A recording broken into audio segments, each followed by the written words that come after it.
ಎಲ್ಲರಿಗೂ ಮಧ್ಯಾಹ್ನದ ಶುಭವಂದನೆಗಳು. ನಾನು ಮಮತಾ ಕೆಎಸ್, ಶ್ರೀ ಮರುಸಿದ್ದೇಶ್ವರ ಪ್ರೌಢಶಾಲಾ ಅಂಕೋಡಿಯಲ್ಲಿ ಗಣಿತ ಶಿಕ್ಷಕಿಯಾಗಿ ಕರ್ತವ್ಯವನ್ನು ನಿರ್ವಹಿಸ್ತಾ ಇದ್ದೇನೆ. ಮಕ್ಕಳ ಹಿಂದಿನ ಅವಧಿಯಲ್ಲಿ ನಾವು ಟೇಲ್ಸ್ ಪ್ರಮೇಯವನ್ನು ಅಭ್ಯಾಸ ಮಾಡಿದ್ವಿ. ಹಾಗೆ ಸಮರೂಪತೆ ಮತ್ತು ಸರ್ವಸಮ ಇವುಗಳನ್ನು ಕೂಡ ಅಂಶಗಳನ್ನ ಅರ್ಥ ಮತ್ತು ವ್ಯಾಖ್ಯೆಯನ್ನ ಅಭ್ಯಾಸ ಮಾಡಿದ್ವಿ.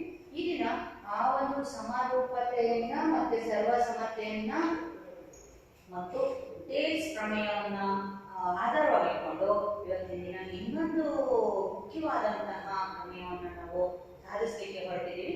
ಈಗ ನೀವೆಲ್ಲರೂ ಪೆನ್ನು ಬುಕ್ಕು ಎಲ್ಲ ಇಟ್ಕೊಂಡು ರೆಡಿ ಆಗಿದ್ದೀವಿ ಅಂತ ಅನ್ಕೊಂಡಿದ್ದೀನಿ. ಈಗ ನಾವು ಈ ಪ್ರಮೇಯದ ಸಾಧನೆ ಹೇಗಿರುತ್ತೆ ಅನ್ನೋದನ್ನ ನೋಡ್ತಾ ಹೋಗೋಣ. ಹಾಗೆಯೇ ಇದರದ ಪ್ರಮೇಯದ ಹೇಳಿಕೆಯನ್ನ ಅಥವಾ ನಿರೂಪಣೆಯನ್ನ ಹೇಳೋದಾದ್ರೆ, ಎರಡು ತ್ರಿಭುಜಗಳು ಇದಾವೆ. ಆ ಎರಡು ತ್ರಿಭುಜಗಳಲ್ಲಿ ಅವುಗಳ ಪ್ರತಿ ಕೋನಗಳು, ಒಂದು ತ್ರಿಭುಜದ ಮೂರು ಕೋನಗಳು ಇನ್ನೊಂದು ತ್ರಿಭುಜದ ಮೂರು ಕೋನಗಳಿಗೆ ಸಮವಾಗಿರ್ತವೆ. ಆಗ ಏನಾಗುತ್ತೆ, ಆ ಎರಡೂ ತ್ರಿಭುಜಗಳ ಬಾಹುಗಳು ಯಾವ ರೀತಿ ಇರ್ತವೆ ಅಂದ್ರೆ ಸಮಾನುಪಾತದಲ್ಲಿ ಇರ್ತವೆ. ಇದನ್ನ ನಾವು ಕೋನ ನಿರ್ಧಾರಕ ಗುಣ, ಕೋನಗಳನ್ನ ನಿರ್ಧರಿಸುವಂತ ಗುಣದ ಪ್ರಮೇಯ ಅಂತ ಕರಿತೀವಿ. ಈಗ ನಾವು ಹೇಳಿಕೆಯನ್ನ ಹೇಳ್ತೀನಿ, ನೀವು ಬರ್ಕೊಳ್ಳಿ, ಆಮೇಲೆ ಸಾಧನೆಯನ್ನ ಮಾಡೋಣ.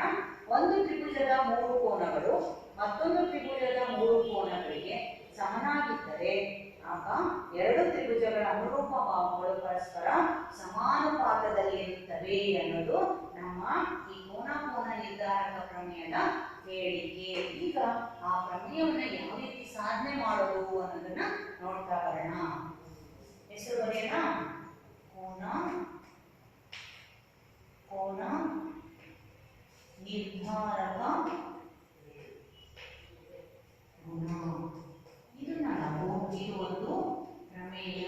ಈ ಗುಣವನ್ನ ಹೇಳಲಿಕ್ಕೆ ನಾವು ಒಂದು ಪ್ರಮೇಯವನ್ನ ಆಧಾರವಾಗಿಟ್ಕೊಂಡು ಏನ್ ಮಾಡ್ತೀವಿ, ಸಾಧನೆ ಮಾಡಿ ಈ ತ್ರಿಭುಜಗಳಲ್ಲಿ ಕೋನಗಳು ಯಾವ ರೀತಿ ಇರ್ತವೆ ಅನ್ನೋದನ್ನ ಗುಣಲಕ್ಷಣಗಳನ್ನ ನಾವು ಪ್ರಮೇಯದ ಸಹಾಯದಿಂದ ನಾವು ಸಾಧಿಸ್ತಾ ಹೋಗೋಣ. ಈಗ ಈ ಪ್ರಮೇಯಕ್ಕೆ ಬೇಕಾಗಿರುವಂತಹ ಮುಖ್ಯವಾದಂತಹ ನಿರೂಪಣೆಗೆ ಅನ್ವಯಿಸುವಂತಹ ಚಿತ್ರವನ್ನ ಬರ್ಕೊಳ್ಳೋಣ. ಅಲ್ಲಿ ಕೇಳಿದರೆ ಫಸ್ಟಿಗೆ ಎರಡು ತ್ರಿಭುಜಗಳು ಅಂತ ಕೇಳಿದರೆ, ಹಾಗಿದ್ಮೇಲೆ ಎರಡು ತ್ರಿಭುಜವನ್ನ ಹಾಕೋಣ. ನಮಗೆ ಅನುರೂಪ ತ್ರಿಭುಜಗಳನ್ನ ಬಿಡಿಸುವಂತ ವಿಧಾನವನ್ನ ನಾನು ನಿಮಗೆ ಹೇಳ್ಕೊಟ್ಟಿದ್ದೀನಿ. ಈ ಸ್ಕೇಲ್ ಅನ್ನ ಇದೇ ರೀತಿ ಜಾರಿಸ್ತಾ ಹೋಗ್ಬೇಕು. ಹೀಗೆ ಇನ್ನೊಂದು ಬಾಹುವನ್ನ ಹಾಕ್ತಾ ಹೋಗ್ತೀನಿ ನೋಡಿ. ಈ ರೀತಿ ತ್ರಿಭುಜ ಬರೆದ್ರೆ ಇವುಗಳನ್ನ ಅನುರೂಪ ತ್ರಿಭುಜಗಳು ಅಂತ ಕರೀತೇವೆ. ಇದು DEF ತ್ರಿಭುಜ ನೋಡಿ. ಎರಡು ತ್ರಿಭುಜಗಳು ಅವುಗಳ ಕೋನಗಳು ಒಂದಕ್ಕೊಂದಕ್ಕೆ ಸಮ ಇರ್ತವೆ ಅಂತ ನಮ್ಮ ನಿರೂಪಣೆ ಹೇಳಿದರೆ, ಹಾಗಿದ್ಮೇಲೆ ಕೋನಗಳನ್ನ ಗುರುತಿಸ್ಕೊಂಡ್ಬಿಡೋಣ. ಎ ಕೋನಕ್ಕೆ ಯಾವುದು ಸಮ ಅಂತ ಹೇಳಿ ನೋಡೋಣ. ವೆರಿ ಗುಡ್, ಡಿ ಕೋನ. ಓಕೆ, ಬಿ ಗೆ ಎಸ್ ಇ ಕೋನ, ಸಿ ಗೆ ಕರೆಕ್ಟ್ ಎಫ್ ಕೋನ ಸಮ. ಯಾಕೆ ಸಮ ಅಂತ ಹೇಳಿದೀವಿ? ಇವುಗಳು ಅನುರೂಪ ಕೋನಗಳು. ಅಂದ್ರೆ ಅರ್ಥ ಏನು ಅಂದ್ರೆ, ಈ ಬಾಹುಗಳ ಅನುಪಾತವನ್ನ ಎರಡು ತ್ರಿಭುಜದ ಬಾಹುಗಳ ಅನುಪಾತವನ್ನು ಬರೆದಾಗ ನಮಗೆ ಅನುಪಾತದ ಸ್ಥಿರಾಂಕ ಸಮನಾಗಿ ಸಿಗುತ್ತೆ. ಆದ್ರಿಂದ ಇವುಗಳನ್ನ ಅನುರೂಪ ತ್ರಿಭುಜಗಳು ಅಂತ ಕರೀತಾ ಇರ್ತೀವಿ. ಈಗ ಈ DEF ತ್ರಿಭುಜನ ABC ಮೇಲೆ ಇಟ್ಟಾಗ ಐಕ್ಯ ಆಗತ್ತಾ ಇಲ್ವಾ? ಆಗಲ್ಲ. Very good. ಯಾಕೆ ಅಂದ್ರೆ ಇದು ಇದರ ಗಾತ್ರ ಬೇರೆ ಇದೆ, ಇದರ ಗಾತ್ರ ಬೇರೆ ಇದೆ. ಹಾಗೆ ಇವು ಸರ್ವಸಮ ತ್ರಿಭುಜಗಳು ಅಲ್ಲ, ಅನುರೂಪ ತ್ರಿಭುಜಗಳು, ನೋಡಕ್ಕೆ ಒಂದೇ ತರ ಇರುವಂತಹ ತ್ರಿಭುಜಗಳು. ಈಗ ಈ ಚಿತ್ರಕ್ಕೆ ಆಧಾರವಾಗಿ ದತ್ತವನ್ನ ಬರೆಯೋಣ. ಏನಂತ ಬರೆಯೋಣ? ತ್ರಿಭುಜ ಎರಡು ABC ಮತ್ತು ತ್ರಿಭುಜ ABC ಮತ್ತು ತ್ರಿಭುಜ DEF ಗಳಲ್ಲಿ ಇವೆರಡರಲ್ಲಿ ಅವರು ಕೊಟ್ಟಿದ್ದಾರೆ. ಎರಡೂ ತ್ರಿಭುಜದ ಎಲ್ಲಾ ಕೋನಗಳು ಸಮಾನ, ಅವೇ ನಿರೂಪಣೆಯಲ್ಲಿ ಕೊಟ್ಟಿರೋದ್ರಿಂದ ನಾವು ಅದನ್ನೇ ದತ್ತದಲ್ಲಿ ದತ್ತಾಂಶ ಅಂತ ಬರ್ಕೋಣ. ಹಾಗಿದ್ಮೇಲೆ ಇಲ್ಲಿ ಮೇಲೆ ಗುರುತಿಸಿದಂತಹ ಕೋನಗಳನ್ನ ನಾನು ಹಾಕ್ತಾ ಬರೀತಾ ಹೋಗ್ತೀನಿ, ನೀವು ಹೇಳ್ತಾ ಹೋಗ್ಬೇಕು. ಎ ಕೋನಕ್ಕೆ ಎಸ್ ಡಿ ಕೋನ, ಬಿ ಕೋನಕ್ಕೆ ಯಾವುದು ಈ ಕೋನ, ಸಿ ಕೋನಕ್ಕೆ ಎಫ್ ಕೋನ. ನೋಡಿ, ಇದು ನಮಗೆ ಆಗೋದು. ಇದಿಷ್ಟು ನಮ್ಗೆ ಏನ್ ಕೊಟ್ಟಿದ್ದಾರೋ ಅದು ದತ್ತ ಅಂತ ಆಗೋದು. ಹಾಗಿದ್ರೆ ಸಾಧನೀಯ ಬರೆಯೋಣ. ಏನು ನಾವು ಸಾಧಿಸಬೇಕು ಅನ್ನೋದು ಸಾಧನೀಯ ಆಗುತ್ತೆ. ಆ ದತ್ತಾಂಶದಲ್ಲಿ ಕೋನಗಳು ಸಮ ಇತ್ತು ಅಂದಾಗ ಆ ಎರಡೂ ತ್ರಿಭುಜಗಳು ಅನುಪಾತ ಸಮಾನುಪಾತದಲ್ಲಿ ಇರ್ತವೆ. ಬಾಹುಗಳ ಅನುಪಾತ ಏನಾಗಿರ್ತವೆ? ಸಮ ಇರುತ್ತೆ ಅಂತ ಹೇಳಿದರೆ ಅದನ್ನೇ ನಾವು ನಿರೂಪಣೆಯ ಮೊದಲನೇ ಭಾಗವನ್ನ ದತ್ತದಲ್ಲಿ ಬರ್ಕೋಬೇಕು, ಎರಡನೇ ಭಾಗವನ್ನ ನಾವು ಸಾಧನೀಯ ಅಂತ ಬರ್ಕೊಂಡ್ರೆ ನಮಗೆ ಇಲ್ಲಿ ಒಂದು ಅಂತ ನಮಗೆ ಸಿಕ್ಕೋಗ್ಬಿಡುತ್ತೆ. ಇದು ಸಾಧನೆ ಬರ್ಕೋಣ. ಈಗ ನೋಡಿ ಎ ಬಿ ಬಾಹುಗೆ ಅನುರೂಪ ಅಂತ ಹೇಳ್ತಾ ಹೋಗ್ತೀವಿ. ಈ ತ್ರಿಭುಜವನ್ನ ನಾವು ಎ ಬಿ ಸಿ ತ್ರಿಭುಜದ ಮೇಲೆ ಇಟ್ಟಾಗ ಒಂದೇ ಬದಿಯಲ್ಲಿ ಬರುವಂತಹ ಬಾಹುಗಳು ಅಥವಾ ಒಂದೇ ಬದಿಯಲ್ಲಿ ಬರುವಂತಹ ಕೋನಗಳನ್ನು ನಾವು ಅನುರೂಪ ಕೋನಗಳು ಅಥವಾ ಅನುರೂಪ ಬಾಹುಗಳು ಅಂತ ಕರೀತಾ ಹೋಗ್ತೀವಿ. ಈ ತ್ರಿಭುಜವನ್ನ ನಾವು ಇದ್ರ ಮೇಲೆ ಇಟ್ಟಾಗ ಎ ಬಿ ಬಾಹು ಮೇಲೆ ಯಾವ ಬಾಹು? ಡಿ ಎಫ್ ಬಾಹು ತ್ರಿಭುಜದ ಬಾಹು ಬರುತ್ತೆ, ಮೇಲ್ ಬರುತ್ತೆ. ವೆರಿ ಗುಡ್, ಡಿ ಬರುತ್ತೆ. ಹಾಗೆ ಎ ಸಿ ಬಾಹು ಮೇಲೆ ಎಸ್ ಕರೆಕ್ಟ್ ಡಿ ಎಫ್ ಬರುತ್ತೆ. ಇನ್ನು ಉಳಿದಿದ್ದು ನಿಮಗೆ ಗೊತ್ತೇ ಇದೆ, ಬಿ ಸಿ ಗೆ ಕರೆಕ್ಟ್ ಡಿ ಎಫ್ ಬಂದಿರುತ್ತೆ. ಇದನ್ನ ನಾವು ಅನುರೂಪ ಬಾಹುಗಳು ಅಂತ ಕರೀತಾ ಹೋಗ್ತೀವಿ. ಅವುಗಳ ಅನುಪಾತ ಏನಾಗಿರುತ್ತೆ? ಸಮ ಇರುತ್ತೆ. ಅದೇ ನಮ್ಮ ಸಾಧನೀಯ. ನೋಡಿ ಈಗ ಎ ಬಿ ಗೆ ಯಾವುದು ಅನುರೂಪ ಬಾಹು? Yes correct D E correct. B C ಗೆ ಅನುರೂಪ ಬಾಹು? Very good. ನೋಡಿ ಇಲ್ಲಿ ಅರ್ಥ ಆಗ್ತಲ್ವಾ? ನೆಕ್ಸ್ಟ್ ಎ ಸಿ ಗೆ ಡಿ ಎಫ್ ಅನುರೂಪ ಬಾಹು ಆಗುತ್ತೆ. ನೋಡಿ ಇದು ಇಷ್ಟು ದತ್ತ ಮತ್ತೆ ಸಾಧನೀಯ ಚಿತ್ರ ನೋಡಿ ಆಗಿದೆ.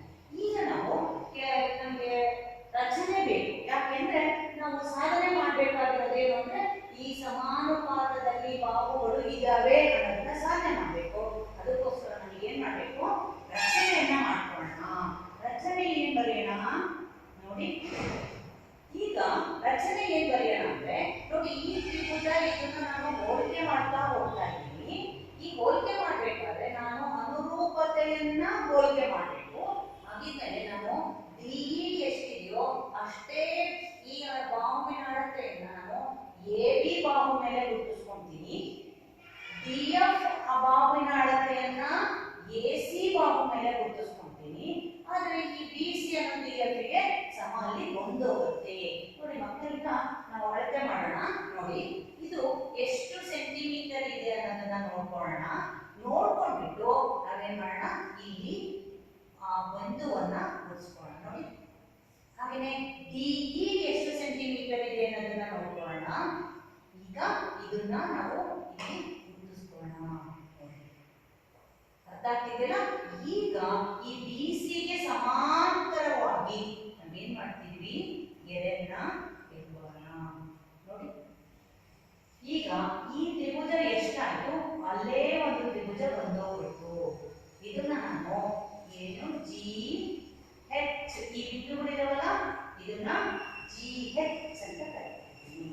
ಇದು ಬಿ ಸಿ ಗೆ ಸಮಾಂತರವಾಗಿರುವಂತಹ ಬಾಹು. ಅದು ಎ ಜಿ ಎಚ್ ತ್ರಿಭುಜ. ಇದು ಡಿ ಇ ಎಫ್ ತ್ರಿಭುಜಕ್ಕೆ ಸರ್ವ ಸಮ ಅಂತ ನಾವು ನೋಡ್ಕೋಬಹುದು. ಯಾಕೆಂದ್ರೆ ಡಿ ಅಳತೆನೇ ಇದೆ, ಡಿ ಎಫ್ ಅಳತೆನೇ ಇದೆ, ಜಿ ಎಚ್ ಇದೆ. ಈಗ ಅದನ್ನ ಹೌದೋ ಇಲ್ಲೋ ಅಂತ ನಾವು ಸಾಧನೆ ಮಾಡಿ ಹೇಳ್ಬೇಕಾಗುತ್ತೆ.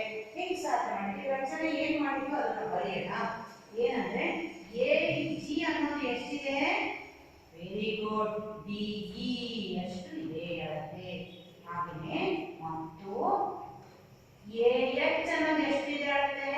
ನಾವು ಅಳತೆ ಮಾಡಿದ್ದು ವೆರಿ ಗುಡ್, ಡಿ ಎಫ್ ಇದೆ. ಇರುವಂತೆ ಎ ಬಿ ಮತ್ತು ಎ ಸಿ ಗಳ ಮೇಲೆ ಜಿ ಮತ್ತು ಎಚ್ ಗುರುತಿಸಿ ಸೇರಿಸಿದೆ. ಬಿಂದುಗಳನ್ನ ನೋಡಿ, ಎ ಬಿ ಮತ್ತೆ ಎ ಸಿ ಬಾಹುಗಳ ಮೇಲೆ ಜಿ ಮತ್ತೆ ಎಚ್ ಬಿಂದುಗಳನ್ನ ಗುರುತಿಸಿ ನಾವೇನ್ ಮಾಡಿದೀವಿ? ಅದನ್ನ ಸೇರಿಸ್ಬಿಟ್ಟಿದೀವಿ. ಆಗ ಜಿ ಎಚ್ ಅನ್ನೋದು ಬಿ ಸಿ ಗೆ ಸಮಾಂತರ. ನೋಡಿ ಈ ರೀತಿ ಬರುತ್ತೆ. ನಾವು ಅವೆರಡು ರೇಖೆಗಳು ಸಮಾಂತರ ಅಂತ ಕರೀತೀವಿ.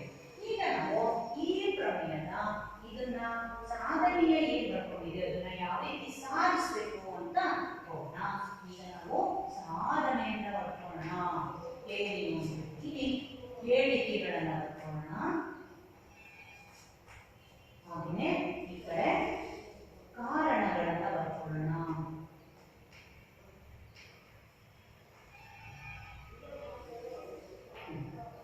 ಇದು ನಮಗೆ ಪ್ರಮೇಯದ ಸಾಧನೆ ಬರೆಯಲಿಕ್ಕೆ ಇರುವಂತಹ ಒಂದು ಕೋಷ್ಟಕ ಅಂತ ಹೇಳ್ಬೋದು.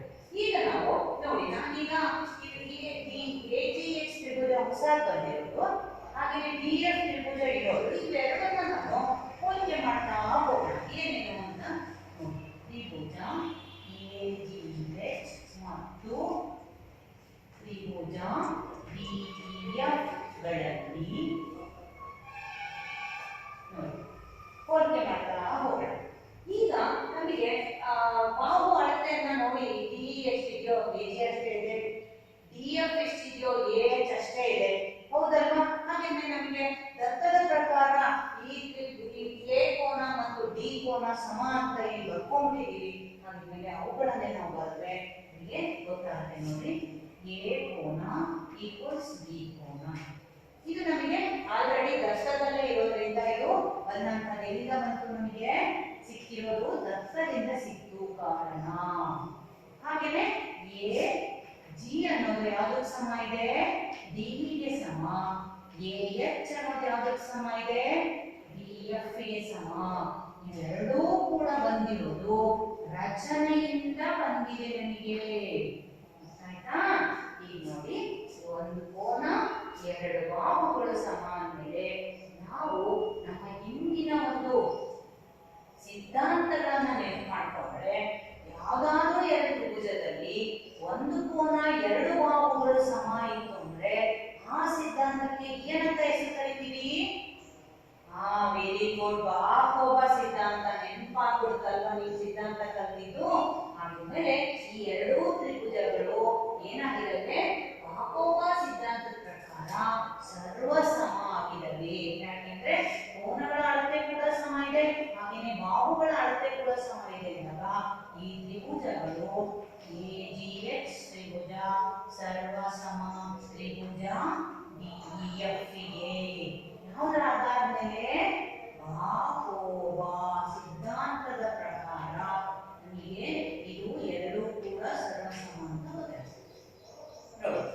ಇಷ್ಟ ಈಗ ಇವು ಎರಡೂ ಸರ್ವಸಮ ಅಂತ ಅಂದ ಮೇಲೆ ನೋಡಿ, AGX ತ್ರಿಭುಜ ಮತ್ತು DEF ತ್ರಿಭುಜ ಸಮ ಅಂದ ಮೇಲೆ ಇಲ್ಲಿ ಕೋನಗಳು, ಈ ಕೋನ ಇದೆ ನೋಡಿ, ಇದು ಕೋನ ಇದೆಯಲ್ಲ, ಈ ಕೋನ ಈ ಕೋನಕ್ಕೆ ಅಂದ್ರೆ AGH ಕೋನ DEF ಗೆ ಸಮ ಇರಲೇಬೇಕಲ್ವಾ? ಹಾಗೆಯೇ AHG ಕೋನ ಯಾವ್ದಕ್ಕೆ ಸಮ? ವೆರಿ ಗುಡ್, DF ಗೆ ಸಮ ಇರಲೇಬೇಕು. A ಕೋನ D ಕೋನ ಸಮ. ಈ ಮೂರು AGH ತ್ರಿಭುಜದ ಮೂರು ಕೋನಗಳು, DEF ತ್ರಿಭುಜದ ಮೂರು ಕೋನಗಳು ಕೂಡ ಸಮ ಇದಾವೆ. ಅವೆರಡು ಯಾಕೆಂದ್ರೆ ಸರ್ವಸಮ. ಅದನ್ನ ಇಲ್ಲಿ ಬರೆಯೋಣ, ಒಂದು ಕೋನ ಮಾತ್ರ ಬರೆಯೋಣ. AGH ಕೋನ DEF ಕೋನಕ್ಕೆ ಸಮ ಅಂತ ಬರಬೇಕು. ಈಗ ಇಲ್ಲೊಂದು ಬಂತು ನೋಡಿ, ಒಂದು ಅಂಶ ನನಗೆ ಸಿಕ್ಕೋದು. ಈ ಎರಡೂ ಕೋನಗಳು ಇಲ್ಲಿ ನೋಡಿ, ಇದು AGH ಕೋನ ABC ಕೋನ. ಇವೆರಡೂ ಕೋನಗಳು ಎಂತ ಕೋನಗಳು ಗೊತ್ತಾಗ್ತಿದ್ಯಾ? Very good. ನೋಡಿ, ವಿದ್ಯಾರ್ಥಿ ಹೇಳ್ತಾ ಇದ್ದಾರೆ ಅನುರೂಪ ಕೋನಗಳು ಮಿಸ್ ಅಂತ. Very good. ನೋಡಿ, ನಿಮಗೆ ನೀವು 8ನೇ ತರಗತಿಯಲ್ಲಿ ನಿಮಗೆ ಗೊತ್ತಾಗುತ್ತೆ. ಏನ್ ಗೊತ್ತಾಗುತ್ತೆ ಅಂದ್ರೆ, ಎರಡು ಸಮಾಂತರ ಸರಳ ರೇಖೆಗಳನ್ನು ಒಂದು ಛೇದಕ ರೇಖೆಯು ಛೇದಿಸಿದಾಗ 6 ವಿಧದ ಕೋನಗಳು ಉಂಟಾಗ್ತವೆ. ಈಗ ನಾವು ಇದು ಛೇದಕ ರೇಖೆ, PQ ರೇಖೆ ಛೇದಕ ರೇಖೆ, ಇದು AB ಮತ್ತೆ ಇದು CD ಅಂದ್ರೆ PQ ರೇಖೆಯ ಒಂದೇ ಬದಿಯಲ್ಲಿ ಇರುವಂತಹ ಕೋನಗಳನ್ನ ನಾವು ಅನುಕ್ರಮ ಕೋನಗಳನ್ನ, ಅನುರೂಪ ಕೋನಗಳು ಅಂತ ಕರೀತೀವಿ. ಒಂದೇ ಛೇದಕ ರೇಖೆಯ ಒಂದೇ ಭಾಗದಲ್ಲಿರಬೇಕು ಮತ್ತೆ ಅವು ಅನುಕ್ರಮ ಇರಬೇಕು. ಅನುಕ್ರಮ ಅಂದ್ರೆ ಒಂದಾದ್ಮೇಲೆ ಒಂದು ಕೋನ ಇದ್ರೆ ಅವುಗಳನ್ನು ನಾವು ಅನುರೂಪ ಕೋನಗಳು ಅಂತೀವಿ. ನೋಡಿ, ಇದಕ್ಕೆ ಇದು ಅನುರೂಪ ಕೋನ, ಹಾಗೆ ಇದಕ್ಕೆ ಇದು ಅನುರೂಪ ಕೋನ, ಇದಕ್ಕೆ ಇದು ಅನುರೂಪ ಕೋನ, ಇದಕ್ಕೆ ಇದು ಅನುರೂಪ. ನೋಡಿ, ಇದು ನಮಗೆ 8ನೇ ತರಗತಿಯಲ್ಲಿ ನಿಮಗೆ ಓದಿದಂತಹ ವಿಚಾರವನ್ನ ನಾವು ಇಲ್ಲಿ ಉಪಯೋಗಿಸ್ಕೊಂಡ ಹೋಗ್ತೀವಿ. ನೋಡಿ, ಇದು GH ಅನ್ನ ಮುಂದುವರಿಸಿ ಮತ್ತೆ ಈ BC ಅನ್ನ ಮುಂದುವರಿಸಿದ್ರೆ ಈ ಎ ಬಿ ಅನ್ನೋದು ಛೇದಕ ರೇಖೆ ಆಗೋಗ್ಬಿಡುತ್ತೆ. ಛೇದಕ ರೇಖೆ ಆಯ್ತು ಅಂದ್ರೆ ಇಲ್ಲಿ ನೋಡಿ ಈ ಬದಿ ಒಂದೇ ಛೇದಕ ರೇಖೆ ಒಂದೇ ಬದಿ ಇರುವ ಕೋನಗಳು ತಾನೆ, ಎಲ್ಲ ಎರಡೂ ಕೂಡ ಯಾವಾಗಲೂ ಸಮನಾಗಿರ್ತವೆ. ಈ ಒಂದು ಅಂಶವನ್ನ ಗಮನದಲ್ಲಿಟ್ಟುಕೊಂಡು ಈಗ ನಾವೇನ್ ಮಾಡೋಣ, ಎ ಬಿ ಸಿ ಕೋನವು ಎ ಜಿ ಎಚ್ ಕೋನ ಏನಾಗಿರುತ್ತೆ, ಎ ಬಿ ಸಿ ಕೋನಕ್ಕೆ ಸಮ ಇರುತ್ತೆ. ಹಾಗೆಯೇ ಈ ಎ ಜಿ ಎಚ್ ಕೋನ ಎ ಬಿ ಸಿ ಗೆ ಸಮ. ನಾವು ಮುಂಚೆ ಹೇಳಿದೀವಿ ಎ ಜಿ ಎಚ್ ಅನ್ನೋದು ಡಿ ಇ ಎಫ್ ಗೆ ಸಮ ಅಂತ ಹೇಳ್ಕೊಂಡಿದ್ದೀವಿ. ನಾವು ಮುಂಚೆ ನಮಗೆ ಆಲ್ರೆಡಿ ಗೊತ್ತಾಗುತ್ತೆ. ಹಾಗೆಯೇ ಈ ಎರಡು ನೋಡಿ ಒಂದಕ್ಕೊಂದು ಸಮವಿರುವ ಅಂಶಗಳು ಯಾವಾಗಲೂ ಸಮ ಇರ್ತವೆ ಅಂತ. ಹಾಗಿದ್ಮೇಲೆ ನಮಗೆ ಏನ್ ಬಂತು, A D E F A B C ಏನಾಗಿರುತ್ತೆ, ಸಮ ಇರುತ್ತೆ. ಹಾಗಿದ್ಮೇಲೆ ಎ ಜಿ ಎಚ್ ಅನ್ನೋದು ಏನಾಗಿರುತ್ತೆ, ಡಿ ಇ ಎಫ್ ಗೂ ಕೂಡ ಸಮ ಇರುತ್ತೆ. ಇದು ಬರ್ದೇ ನೋಡಿ, ಹೌದಲ್ಲ, ಎ ಜಿ ಎಚ್ ಅನ್ನೋದು ಏನಾಗಿರುತ್ತೆ, ಸಮ ಇರುತ್ತೆ. ಹಾಗಿದ್ಮೇಲೆ ನನಗೆ ಈಗ ಎ ಬಿ ಸಿ ಕೋನ ಅನ್ನೋದು ಡಿ ಇ ಎಫ್ ಗೂ ಸಮ ಇರುತ್ತೆ ತಾನೆ, ಡಿ ಎಫ್ ಗೂ ಸಮ ಇರುತ್ತೆ ತಾನೆ. ಈ ಎ ಜಿ ಎಚ್ ಈ ಕೋನ ಸಮ, ಇವೆರಡು ಸಮ ಅಂದ್ರೆ ಎ ಬಿ ಸಿ ಕೋನ ಡಿ ಇ ಎಫ್ ಕೋನಕ್ಕೆ ಸಮ ಇರುತ್ತೆ. ಹಾಗಿದ್ಮೇಲೆ ನಾವೇನ್ ಮಾಡೋಣ, ಎ ಜಿ ಎಚ್ ಕೋನ ಈಕ್ವಲ್ಸ್ ಎ ಬಿ ಸಿ ಕೋನ ಅಂತ ಬರೆದ್ವಿ. ಈಗ ಜಿ ಎಚ್ ಅನ್ನೋದು ಯಾವಾಗ ಸಮಾಂತರ ಆಗಿರಬೇಕು, ಜಿ ಎಚ್ ಅನ್ನೋದು ಇವೆರಡು ಸಮಾಂತರ ಸರಳ ರೇಖೆಯಾದಾಗ ಮಾತ್ರ ಇವು ಸಮ ಅನುರೂಪ ಕೋನಗಳಾಗ್ತವೆ. ಹಾಗಿದ್ಮೇಲೆ ಜಿ ಎಚ್ ಅನ್ನೋದು ಸಮಾಂತರ ಯಾವಾಗ, ಬಿಸಿಗೆ ಸಮಾಂತರ ಆಗಿರಬೇಕು. ಬಿಸಿಗೆ ಸಮಾಂತರ ಆಯ್ತು ಅಂದಮೇಲೆ ಅವಾಗ ನಾವೇನ್ ಮಾಡ್ತೀವಿ, ನಾವು ಏನು ಬಾಹುಗಳ ಅನುಪಾತವನ್ನ ಬರೀತಾ ಹೋಗೋಣ. ಯಾವುದರ ಆಧಾರದ ಮೇಲೆ, ಸರ್ವಸಮ ತ್ರಿಭುಜದ ಅನುರೂಪ ಬಾಹುಗಳು ಅನ್ನೋ ಒಂದು ಕಾನ್ಸೆಪ್ಟ್ ಮೇಲೆ ನಾವೇನ್ ಮಾಡ್ತಾ ಹೋಗ್ತೀವಿ, ಅನುಪಾತವನ್ನ ಬರೀತಾ ಹೋಗ್ತೀವಿ. ಇದು ನಮಗೆ ಮೂಲ ಸಮಾನುಪಾತತೆಯ ಉಪಪ್ರಮೇಯದ ಸಹಾಯದಿಂದ ನಾವು ಬಾಹುಗಳನ್ನ ಹೇಳ್ತಾ ಹೋಗ್ತೀವಿ.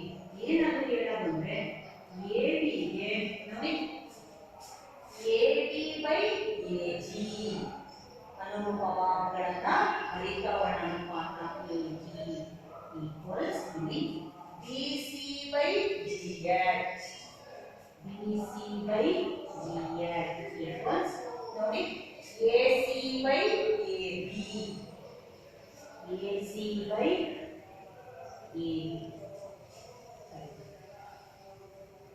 A C by A H, A C by A H ನೋಡಿ A C by A H. ಈಗ ಈ ಎರಡೂ ತ್ರಿಭುಜಗಳಲ್ಲಿ ಇರುವಂತಹ ಅನುರೂಪ ಬಾಹುಗಳು ಒಂದಕ್ಕೊಂದಕ್ಕೆ ಸಮಾನ ಮೇಲೆ ಈ ತ್ರಿಭುಜ ಸಮಾನ ಮೇಲೆ ದೊಡ್ಡ ತ್ರಿಭುಜದ ಬಾಹುಗಳು ಮತ್ತೆ ಎಡಿಎಫ್ ತ್ರಿಭುಜದ ಬಾಹುಗಳು ಸಮಾನುಪಾತದಲ್ಲಿ ಇರಲೇಬೇಕು. ಇದು ನಾವೇನ್ ಮಾಡೋಣ, ಇದನ್ನ ಸಮರೂಪ ಕೋನಗಳು ಅಂತ ಬರೆಯೋಣ, ಅನುರೂಪ ಕೋನಗಳು ಅಂತ ಬರೆಯೋಣ. ಇಲ್ಲಿ ಇದು ಇಲ್ಲಿ ನಮಗೆ ಮೂಲ ಸಮಾನುಪಾತತೆಯ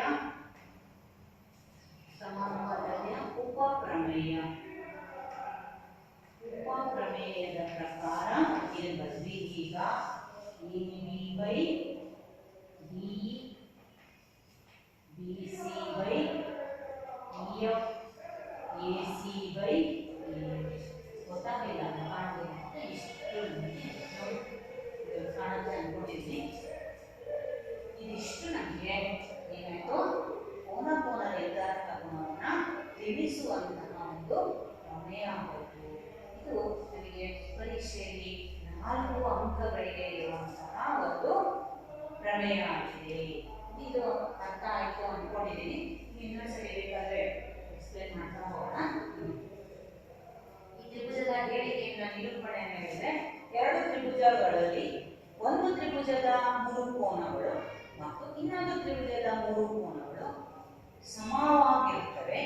ಆಗ ಆ ಎರಡೂ ತ್ರಿಭುಜದ ಬಾಹುಗಳ ಅನುಪಾತವು ಸಮಾನುಪಾತದಲ್ಲಿ ಇರುತ್ತವೆ ಅನ್ನೋದು ನಮಗೆ ಕೋನ ನಿರ್ಧಾರಕ ಗುಣದಿಂದ ಸಿಗುವಂತಹ ಒಂದು ನಿರೂಪಣೆ. ಅದನ್ನ ಕೋನ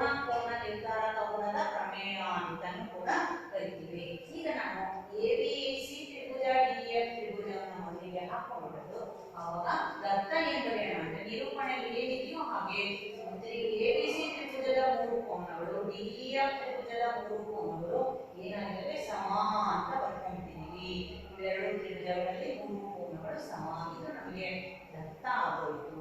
ಹಾಗೆ ನಾವು ಈ ಸಾಧನೆ ಮಾಡಬೇಕು ಅನ್ನೋದನ್ನ ಈ ಎಬಿಸಿ ತ್ರಿಭುಜದ ಮತ್ತು ಡಿಇಎಫ್ ತ್ರಿಭುಜದ ಬಾಹುಗಳು ಏನಾಗಿರ್ತವೆ ಸಮಾನುಪಾತದಲ್ಲಿ ಇರ್ತವೆ ಅನ್ನೋದನ್ನ ನಾವು AB by D BC by F AC by DF ಅನ್ನೋದು ಸಮ ಆಗಿರ್ತವೆ ಅನ್ನೋದನ್ನ ನಾವು ಸಾಧನೆ ಮಾಡಬೇಕಾಗಿದೆ.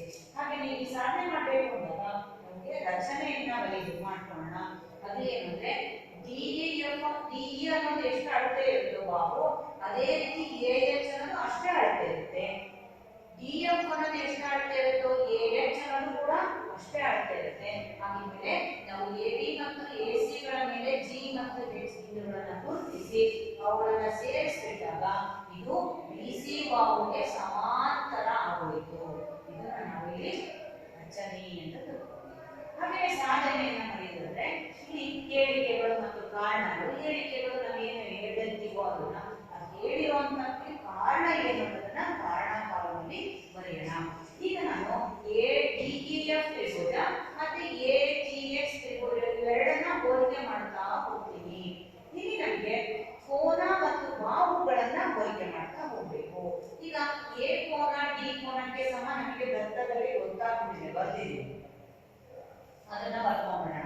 ಹಾಗೇನೆ ಎಜಿ ಅನ್ನೋದು ಡಿಇಗೆ ಸಮ, ಎಎಚ್ ಅನ್ನೋದು ಡಿಎಫ್ ಗೆ ಸಮ. ರಚನೆಯಿಂದ ನಮಗೆ ಗೊತ್ತಾಗುತ್ತೆ. ಇಲ್ಲಿ ಅದನ್ನ ಬರ್ದಿದ್ದೀವಿ, ಹೌದಾ? ಒಂದು ಕೋನ ಎರಡು ಬಾಹು.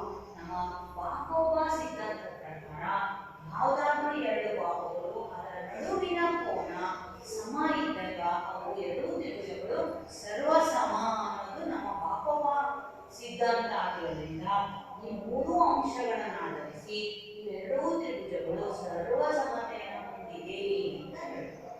ಹಾಗಿದ್ಮೇಲೆ ಈಗ ಎಜಿಎಚ್ ಕೋನವು ಡಿಇಎಫ್ ಕೋನಕ್ಕೆ ಸಮ, ಅರ್ಥ ಆಗ್ತಿದೆಯಲ್ಲ? ಹಾಗೆ ಎಜಿಎಚ್ ಕೋನ ಎಬಿಸಿ ಕೋನಕ್ಕೂ ಸಮ ಇರ್ತವೆ. ಯಾಕೆಂದ್ರೆ ಇವೆರಡು ಅನುರೂಪ ಕೋನಗಳು. ಹಾಗಿದ್ಮೇಲೆ ಎಜಿಎಚ್ ಕೋನ ಎಬಿಸಿ ಕೋನಕ್ಕೆ ಸಮ ಇರುತ್ತೆ. ಇದೇ ಇರಬೇಕು, ಅವು ಅನುರೂಪ ಕೋನಗಳು. ಅನುರೂಪ ಕೋನಗಳು ಯಾವಾಗ ಆಗ್ತವೆ? ಅವು ಜಿಎಚ್ ಮತ್ತು ಬಿಸಿ ಅನ್ನೋದು ಸಮಾಂತರ ರೇಖೆ ಆದಾಗ ಮಾತ್ರ ಅವು ಅನುರೂಪ ಕೋನ ಆಗ್ತವೆ, ಇಲ್ಲಾಂದ್ರೆ ಆಗಲ್ಲ. ಹಾಗಿದ್ಮೇಲೆ ಇವೆರಡು ಜಿಎಚ್ ಮತ್ತು ಬಿಸಿ ಅನ್ನೋದು ಸಮಾಂತರ. ನೋಡಿ, ಈ ಚಿಹ್ನೆ ಬರೆದ್ರೆ ಇದಕ್ಕೆ ಸಮಾಂತರ ಚಿಹ್ನೆ ಅಂತ ಕರಿತೀವಿ. ಜಿಎಚ್ ಅನ್ನೋದು ಸಮಾಂತರ ಬಿಸಿಗಾಗಿದೆ. ಸಮಾಂತರ ಆಯ್ತು ಅಂದಮೇಲೆ ನಾವು ಬಾಹುಗಳ ಅನುಪಾತವನ್ನ ಬರೆಯೋಣ. ಅದು ಯಾವ ಆಧಾರದ ಮೇಲೆ ಅಂದ್ರೆ ಮೂಲ ಸಮಾನುಪಾತತೆಯ ಉಪಪ್ರಮೇಯವನ್ನ ಆಧರಿಸಿ ನಾವೇನ್ ಮಾಡೋಣ, ಬಾಹುಗಳ ಅನುಪಾತವನ್ನ ಬರೀತಾ ಹೋಗೋಣ. ಎಬಿ ಬಾಹುವಿಗೆ ಅನುಪಾತ ಎಜಿ ಆಗಿರುತ್ತೆ, ಎಸಿ ಬಾಹುವಿಗೆ ಅನುಪಾತ ಎಎಚ್ ಆಗಿರುತ್ತೆ, ಬಿಸಿ ಬಾಹುವಿಗೆ ಅನುಪಾತ ಜಿಎಚ್ ಆಗಿರುತ್ತೆ. ಅದನ್ನೇ ಇಲ್ಲಿ ಬರ್ತಿದೆ ನೋಡಿ ಮಕ್ಕಳ, AB by AG equals BC by GH equals AC by AH. ಮೂರು ಅನುಪಾತಗಳು ಕೂಡ ಸಮ ಇರ್ತವೆ. ಅರ್ಥ ಆಗ್ತಿದೆಯಲ್ಲ? ಈಗ ನಾವೇನ್ ಮಾಡೋಣ, ಈ ಸಮ ಇತ್ತು ಇವುಗಳ ಅನುಪಾತ ಅಂದ್ರೆ ನಾವು ಇದನ್ನ ಹೋಲಿಕೆ ಮಾಡ್ತಾ ಇದ್ದಾಗ ಈ ಬಾಹುವಿನ ಅನುಪಾತವನ್ನು ಕೂಡ ಈ ಡಿಇಎಫ್ ಬಾಹುಗೆ ಸಮ ಇರ್ತವೆ. ಯಾಕೆಂದ್ರೆ ಎಜಿಎಚ್ ತ್ರಿಭುಜ ಡಿಇಎಫ್ ತ್ರಿಭುಜ ಸರ್ವ ಸಮ ಅಂತ ಹೇಳಿಬಿಟ್ಟಿದ್ದೀವಿ ನಾವು. ಅರ್ಥ ಆಗ್ತಿದೆಯಲ್ಲ? ಹಾಗಿದ್ಮೇಲೆ ನಾನು AB by DE BC by AC by AC by BC by EF ಬರೀಬೇಕು, ಎಸಿ ಬೈ ಡಿಎಫ್. ನೋಡಿ, ಇದನ್ನ ಬರೆದ್ಮೇಲೆ ನನಗೆ ಇದು ಪ್ರಮೇಯವನ್ನ ಸಾಧಿಸುವಂತ ವಿಧಾನ ಆಗೋದು. ನೋಡಿ, ಈ ಸಾಧನೆಯ ಮತ್ತೆ ನಾವು ಸಾಧಿಸಿರುವಂತದ್ದು ಕೊನೆಯ ಅಂಶ ಬಂದಿದೆಯಾ? ಇದನ್ನ ನೋಡಿ, ಹೀಗೆ ನೀವು ನಾನು ಈ ಚಾರ್ಟ್ ಬರ್ತಿದ್ದೀನಲ್ಲ, ಈ ರೀತಿ ಚಾರ್ಟ್ ಅಲ್ಲಿ ಬರ್ಕೊಂಡು ನೀವು ಗೋಡೆ ಮೇಲೆ ಹಾಕಿ ದಿನಾ ಇದನ್ನ ನೋಡ್ತಾ ಇದ್ರೆ ನಿಮಗೆ 4 ಅಂಕಗಳು ಸುಲಭವಾಗಿ ಬರುತ್ತೆ. ದಿನ ನೋಡಿ ನೋಡಿ ಅಭ್ಯಾಸ ಆಗಿ ಏನಾಗುತ್ತೆ, ನಿಮಗೆ ಅಂಕಗಳು ಸುಲಭವಾಗಿ ತಗೊಂಡಿಗೆ ಉಪಯೋಗ ಆಗುತ್ತೆ ಅಂತ ಒಂದು ನನ್ನ ಅನಿಸಿಕೆ. ನೀವು ಕೂಡ ಈ ರೀತಿ ಬರೆದುಬಿಟ್ಟು ಹಳೆ ಬರೆದ್ಬಿಟ್ಟು ಗೋಡೆಗೆ ಹಾಕಿದ್ರೆ ಒಳ್ಳೆಯದು. ಇದನ್ನ ಬರ್ಕೊಂಡಿದ್ದೀರಿ ಅನ್ಕೊಂಡಿದ್ದೀನಿ. ಅಳಿಸ್ಲಾ?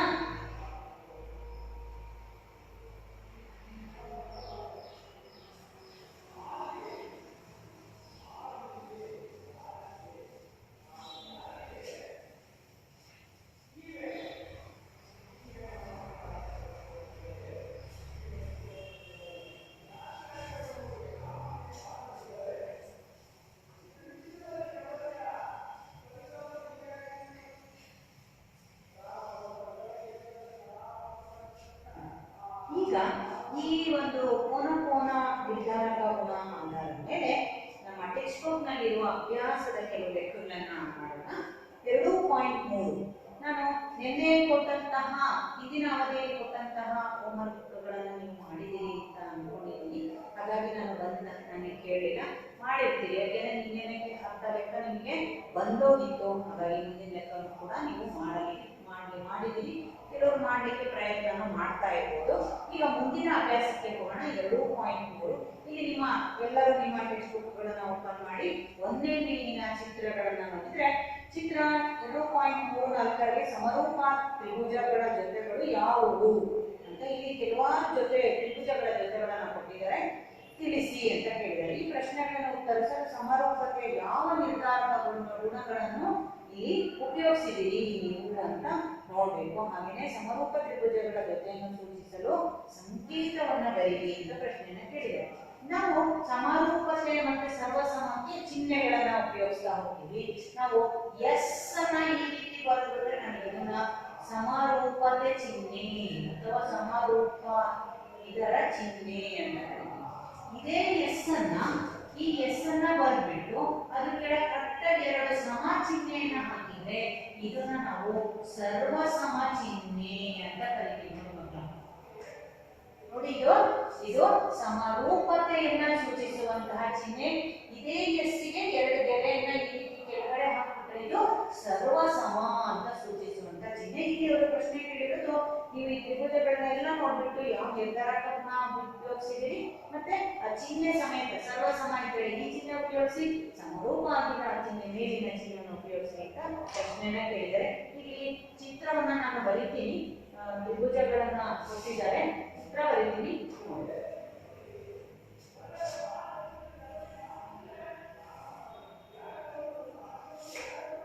ಎಲ್ಲಾ ಸಮರೂಪ ತ್ರಿಭುಜಗಳನ್ನ ನೀವು ಈಗ ರಚನೆ ಮಾಡ್ತಿದ್ದೀನಲ್ಲ ಇದೇ ರೀತಿ ಮಾಡಿದ್ರೆ ನಿಮಗೆ ಎಲ್ಲೂ ಲೆಕ್ಕ ತಪ್ಪಾಗೋದಿಲ್ಲ.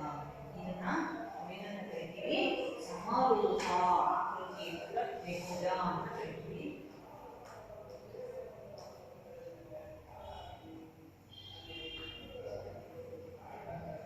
ಇದು 60 ಡಿಗ್ರಿ ಅಂತೆ, 80 ಡಿಗ್ರಿ, ಇದು 40 ಡಿಗ್ರಿ, ಇದು 60 ಡಿಗ್ರಿ, ಇದು 80 ಡಿಗ್ರಿ, ಹಾಗೆ 60 ಡಿಗ್ರಿ.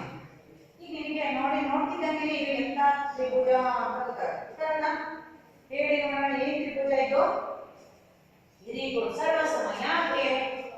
ಎಲ್ಲ ನೋಡ್ತಾ ಇದ್ದೀವಿ, ಎಲ್ಲ ಕೋನ ಈ ಕೋನ ಎಲ್ಲ ಸಮ ಇಟ್ಟಿದೆ ಅಂತ ಹೇಳಿ, ಹೌದಲ್ಲ? ನೋಡಿ, ಈ ABC ತ್ರಿಭುಜದ 3 ಕೋನಗಳು ನೋಡಿ. ಎ ಕೋನ 60 ಇದೆ, ಬಿ ತ್ರಿಭುಜದಲ್ಲಿ ಬಿ ಕೋನ 60 ಇದೆ, ಬಿ ಕೋನ 80 ಡಿಗ್ರಿ, ಇದು ಕೂಡ ಕ್ಯೂ ಕೋನನೇ 80 ಡಿಗ್ರಿ, ಆರ್ ಕೋನ 40 ಡಿಗ್ರಿ, ಇದು ಸಿ ಕೋನ 40 ಡಿಗ್ರಿ. ನೋಡಿ, ಇವೆಲ್ಲ ತ್ರಿಭುಜದ 3 ಕೋನಗಳು ಮತ್ತು 2ನೇ ತ್ರಿಭುಜದ 3 ಕೋನಗಳು ಏನಾಗಿದ್ದಾವೆ? ಸಮ ಆಗಿದ್ದಾವೆ. ಹಾಗಿದ್ಮೇಲೆ ಇದು ಏನಾಗುತ್ತೆ? ಇವೆರಡು ಸರ್ವಸಮನ ಸಮರೂಪನ. Very good, ಸರ್ವಸಮ. ಯಾಕೆಂದ್ರೆ ಕೋನಗಳು ಸಮ ಇದ್ದಾವೆ ಅಂತ ಹೇಳ್ಬೋದು. ಹಾಗಿದ್ಮೇಲೆ ಈ ತ್ರಿಭುಜಗಳು ಯಾವ ಗುಣವನ್ನ ನಿರ್ಧಾರಕ ಗುಣವನ್ನ ಅವಲಂಬಿಸಿ ಅಂದ್ರೆ ಸಿದ್ಧಾಂತಗಳು. ನಾವು ಇಲ್ಲಿ 4 ಸಿದ್ಧಾಂತ ಹೇಳ್ಕೊಂಡಿದ್ದೀವಿ. ಏನು? ಕೋಬ ಸಿದ್ಧಾಂತ, ಕೋಬಾಂಬೋ ಸಿದ್ಧಾಂತ, ಹಾಗೆಯೇ ಬಾಬಾ ಸಿದ್ಧಾಂತ, ಆಮೇಲೆ ಲಂಬೀಬಾ ಸಿದ್ಧಾಂತ. ಈ ರೀತಿ 4 ಸಿದ್ಧಾಂತಗಳನ್ನ ನಾವು ಕಲ್ತಿರೋದ್ರಿಂದ 8ನೇ ತರಗತಿಯಿಂದ ಕಲ್ತಿರೋದ್ರಿಂದ ಇವುಗಳು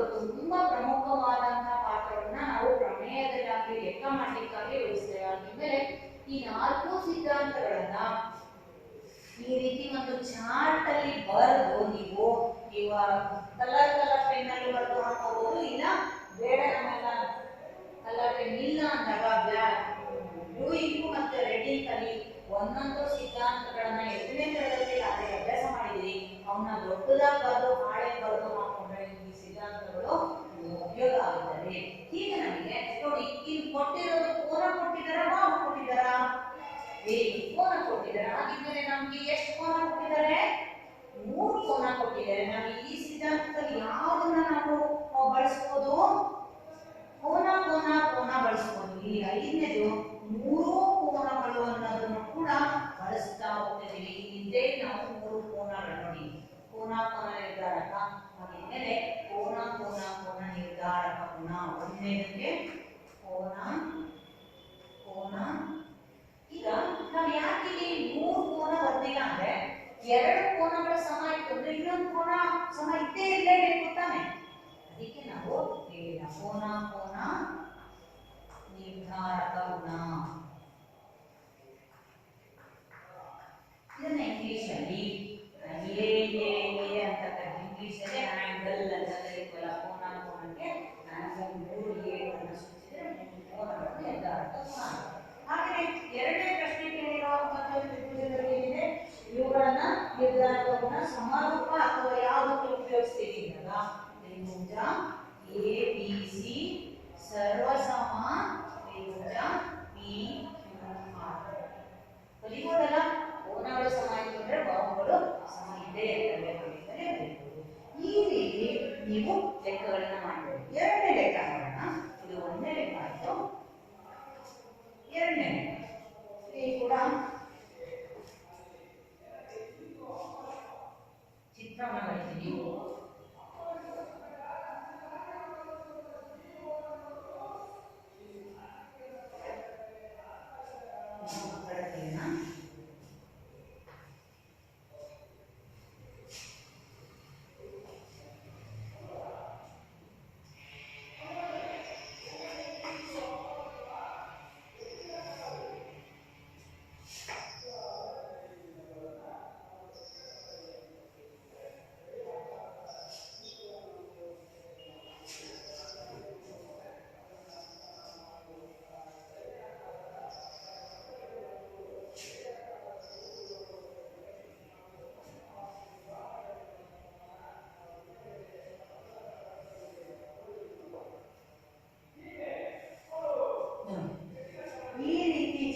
ಕೊಟ್ಟಿದ್ದಾರೆ, ನೀವೆಲ್ಲರೂ ನಿಮ್ಮ ಟೆಕ್ಸ್ಟ್ ಬುಕ್ ಅಲ್ಲಿ ನೋಡ್ಕೋಬಹುದು.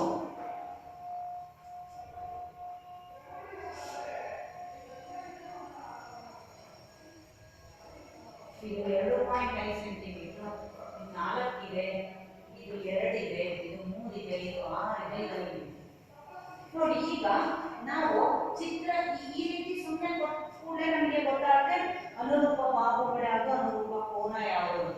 ಈ ರೀತಿ ಕೊಟ್ಟಾಗ ನಿಮಗೆ ಸ್ವಲ್ಪ ಕನ್ಫ್ಯೂಷನ್ ಆಗುತ್ತೆ. ಅನುರೂಪ ಬಾಹು ಯಾವುದು, ಅನುರೂಪ ಕೋನ ಯಾವುದು. ಈ ರೀತಿ ಕೊಟ್ಟಾಗ ನಮಗೆ ಈಗ ನಾವು ಸಮರೂಪತೆಯನ್ನ ಹೇಳಬೇಕು ಮತ್ತೆ ಚಿಹ್ನೆ ಬರೆಯಬೇಕು. ಹೇಗೆ ಮಾಡೋದು ನೋಡಿದ್ರೆ ಎಲ್ಲೋ ಒಂದ್ ಕಡೆ ಅನುಪಾತ ಬರೆದಾಗ ನಮಗೆ ಸಮರೂಪ ಇದಾವೆ, ತ್ರಿಭುಜಗಳ ಸಮಾನೂಪ ಇದಾವೆ ಇಲ್ಲ ಅನ್ನೋದಕ್ಕೆ ನಾವೇನ್ ಮಾಡಿದ್ವಿ, ಹಿಂದಿನ ತರಗತಿಯಲ್ಲಿ ಹೇಳಿದ್ವಿ. ಅವುಗಳ ಅನುರೂಪ ಬಾಹುಗಳ ಅನುಪಾತವನ್ನು ಬರೆದಾಗ ಸ್ಥಿರಾಂಕ ಸಮರೂಪಕ್ಕೆ ಸ್ಥಿರಾಂಕ ಒಂದಾಗುತ್ತೆ ಅಂತ ನಮಗೆ ಗೊತ್ತಿದೆ. ಹಾಗಿದ್ರೆ ಇನ್ನೂ ಆ ಸ್ಥಿರಾಂಕ ಏನಾದ್ರೂ ಬರುತ್ತಾ ಅಂತ ನಾವು ನೋಡ್ಬೋದು. ನಾವು ನೋಡಿದ್ರೆ ಎಲ್ಲೋ ಒಂದ್ ಕಡೆ ಬರುತ್ತೆ, 2 ಮತ್ತೆ 4 ಇದೆ, ಭಾಗಾಕಾರ ಮಾಡಿದ್ರೆ 2 2 4 ಹೋಗುತ್ತೆ. ಹಾಗೆ 3 ಮತ್ತು 6 ಇದೆ, 3 2 6 ಹೋಗುತ್ತೆ ಅನ್ನೋ ಒಂದು ಅಂಶ ಕಾಣುತ್ತೆ. ಹಾಗೆ 2.5 5 ಇದೆ, ದಶಮಾಂಶ ಕಳೆದ್ಬಿಟ್ರೆ 25 2 50 ಅನ್ನೋದು ಹೋಗುತ್ತೆ. ಹಾಗಿದ್ರೆ ಅನುರೂಪ ಬಾಹುಗಳನ್ನು ನಿಮಗೆ ಅರ್ಥ ಆಗುತ್ತೆ ಅನ್ನೋದಾದ್ರೆ ಚಿತ್ರವನ್ನ ಸಹಿತ ಸ್ವಲ್ಪ ಬೇರೆ ಬರ್ಕೊಂಡು ನಾವು ಚಿತ್ರವನ್ನ ಹೇಳಿಬಿಡ್ಬೋದು. ಈಗ ನಾವು ಚಿತ್ರ ಇಲ್ಲಿದೆ, ಇನ್ನೊಂದು ಇದೇ ರೀತಿ ಚಿತ್ರವನ್ನ ಬೇಕಾದ್ರೆ ಬರ್ಕೊಂತೀವಿ ನೋಡಿ. ಈಗ ಮೊದಲಿನ ಚಿತ್ರವನ್ನ ಹಾಗೆ ಬರ್ಕೊಳ್ಳೋಣ. ಈಗ ಇಲ್ಲಿ 2 ಇಲ್ಲಿ 3 ಇಲ್ಲಿ 2.5 ಇದು A B C. ಈಗ ನಮಗೆ ಈ QR ಅನ್ನ ಬಾಹುವನ್ನು ನಾನು ಇದಕ್ಕೆ ಅನುರೂಪವಾಗಿ ಬರ್ಕೊಂತೀನಿ ನೋಡಿ.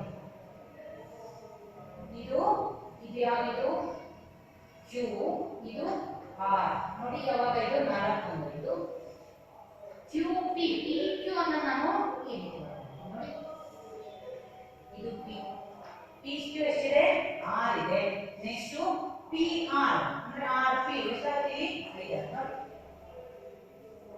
ಕರೆಕ್ಟ್ ಆಗಿ ಈ ಎರಡಕ್ಕೆ ಬರೋ ಹಾಗೆ ನಾನು ಅನುಪಾತ ಬರೋ ಹಾಗೆ ಈ ಕ್ಯೂ ಆರ್ ನ ಬರ್ಕೊಂಡಿದ್ದೀನಿ ಎ ಸಿ 3 ಇದೆ ನನಗೆ ಇದೇ ಅನುರೂಪ ಕರೆಕ್ಟ್ ಆಗಿ ಬರಬೇಕದು ಅದಕ್ಕೆ ಪಿ ಕ್ಯೂ ನ ಬರ್ಕೊಂಡಿದ್ದೀನಿ ಆರ್ ಬಂದಿದೆ ಈಗ ಅನುಪಾತ ಬರೀತೀನಿ ನೋಡಿ ಎ ಬಿ ಬೈ ಇದಕ್ಕೆ ಅನುರೂಪ ಕ್ಯೂ ಆರ್ ಓಕೆನಾ ಎ ಸಿ ಬೈ ನೋಡಿ ಇದಕ್ಕೆ ಅನುರೂಪ ಯಾವುದು ಪಿ ಕ್ಯೂ ಅಥವಾ ಕ್ಯೂ ಪಿ ಅನ್ನೋಣ ಹಾಗೆಯೇ ಬಿ ಸಿ ಗೆ ಅನುರೂಪ ಆರ್ ಟಿ ಈಗ ಅನುಪಾತ ಬರೆಯೋಣ 2 ಕ್ಯೂ ಆರ್ ಎಷ್ಟಿದೆ 4 ಹಾಗೆಯೇ ಎ ಸಿ ಎಷ್ಟಿದೆ ಎ ಸಿ 3 ಇದೆ ಹಾಗೆಯೇ ಪಿ ಕ್ಯೂ 6 ಇದೆ ನೆಕ್ಸ್ಟ್ 22.5 ಇದೆ ಇಲ್ಲಿ ಇದೆರಡಕ್ಕೂ ಸಮ ಇದೆಯೋ ಇಲ್ಲವೋ ಅಂತ ಪರೀಕ್ಷೆ ಮಾಡೋಣ ಸಮ ಇದ್ದಾಗ ಸಮ ಚಿಹ್ನೆ ಹಾಕೋಣ ಸಮ ಇಲ್ಲ ಬಾವುಗಳು ಅಂದಾಗ ಅರ್ಧ ಗೆರೆಯನ್ನು ಹಾಕಿದ್ರೆ ಅದು ಸಮವಲ್ಲ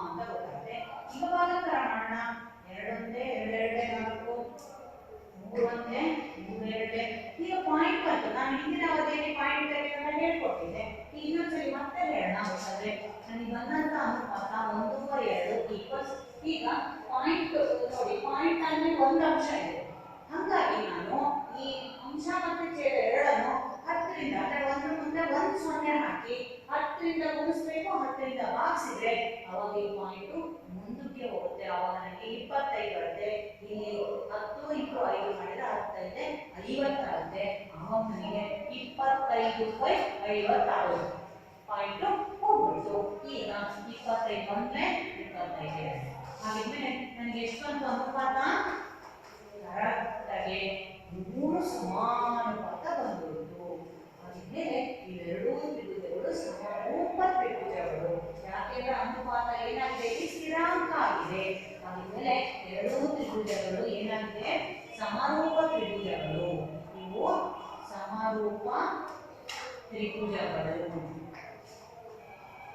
ಇವುಗಳು ಯಾವ ನಿರ್ಧಾರಕ ಗುಣವನ್ನ ಹೇಳಿದವೆ ಅಂತಂದ್ರೆ ಯಾವ ನಿರ್ಧಾರಕ ಗುಣ ಅಂತಂದ್ರೆ ನೀವೇ ಹೇಳಿ ನೋಡೋಣ ವೆರಿ ಗುಡ್ 3 ಬಾಹು ಕೊಟ್ಟಿದ್ದಾರೆ ಮಿಸ್ ಇದು ಭಾಗಾಭ ಸಿದ್ಧಾಂತ ವೆರಿ ಗುಡ್ ಇದು ಬಾಹು ಬಾಹು ಬಾಹು ನಿರ್ಧಾರಕ ಗುಣ ಅಥವಾ ಸಿದ್ಧಾಂತ ಅಂತ ಹೇಳ್ಬೋದು ಎರಡನೇದು ನಾವು ಸಮರೂಪ ಅಂತ ಹೇಳಿದ್ವಿ ತ್ರಿಭುಜ ಎ ಬಿ ಸಿ ಯಾವ ಚಿಹ್ನೆ ಹಾಕೋಣ ವೆರಿ ಗುಡ್ ಎಸ್ ಒಂದೇ ಮಲಗಿಸ್ಬಿಡೋಣ ತ್ರಿಭುಜ ಪಿ ಕ್ಯೂ ಆರ್ ಇಷ್ಟನ್ನ ಬರುತ್ತೆ ಹೀಗೆ ಇದು ಸಮರೂಪನ ಅಥವಾ ಸ್ವಸಮಾನ ಅಥವಾ ಕೋನಗಳ ಆಧಾರನ ಬಾಹುಗಳ ಆಧಾರನ ಅಂತ ಗೊತ್ತಾಗುತ್ತೆ ಈಗ ಇನ್ನ ಉಳಿದು 4 ಲೆಕ್ಕಗಳಿರೋದ್ರಿಂದ ನೀವು ಈ ಲೆಕ್ಕಗಳನ್ನೆಲ್ಲ ಮಾಡಿದ್ರೆ ನಿಮಗೆ ಸುಲಭವಾಗಿ ಅರ್ಥ ಆಗುತ್ತೆ 2 ಲೆಕ್ಕ ತೋರಿಸಿದ್ದೀನಿ ನೀವು ಎಲ್ಲ ಲೆಕ್ಕಗಳು ಇದೇ ತರ ಮಾಡಬೇಕು ನಿರ್ಧಾರಕ ಗುಣ ಯಾವುದು ಅನ್ನೋದು ನಿಮಗೆ ಪಟ್ಟಿಗೊಳಿಸಿದೆ ಅದನ್ನ ಮಾಡ್ಕೊಂಡ್ಬಿಟ್ರೆ ನಿಮಗೆ ಸುಲಭವಾಗಿ ಅಭ್ಯಾಸ ಮೊದಲನೇ ಲೆಕ್ಕ ಹೋಗುತ್ತೆ ನಿಮಗೆ ಅರ್ಥ ಆಯ್ತು ಅನ್ಕೊಂಡಿದ್ದೀನಿ ನೋಡಿ ಕಳಿಸೋಣ ಈಗ ನೆಕ್ಸ್ಟ್ ಇದನ್ನೇ ಲೆಕ್ಕ ಹೋಗೋಣ ಎರಡನೇಗೆ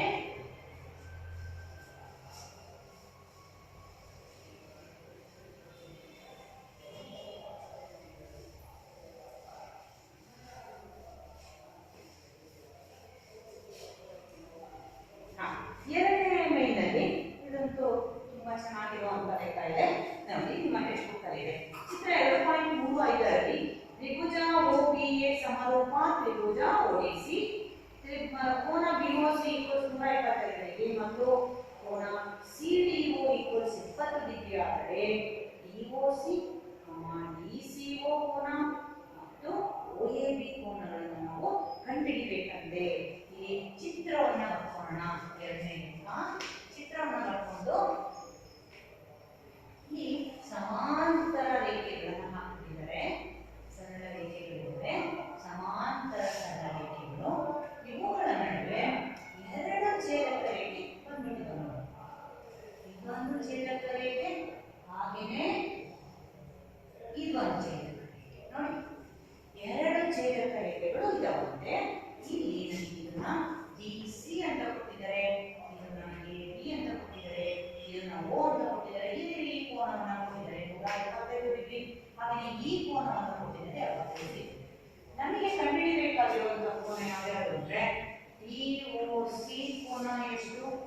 ಹಾಗೆಯೇ DCO ಕೋನ ಎಷ್ಟು, ಹಾಗೆಯೇ OAB ಕೋನ ಎಷ್ಟು, ಇಷ್ಟು ಕಂಡುಹಿಡಿಯಬೇಕು. ನೋಡಿ DOC ಅಂದ್ರೆ DOC ಈ ಕೋನ ಕಂಡುಹಿಡಿಯಬೇಕು, DCO ಅಂದ್ರೆ ಈ ಕೋನ ಕಂಡುಹಿಡಿಯಬೇಕು, ಹಾಗೆಯೇ ಈ ಮೂರು ಕೋನಗಳನ್ನು ನಾನು ಕಂಡುಹಿಡಿಯಬೇಕು. ಸುಲಭ ಇದೆ.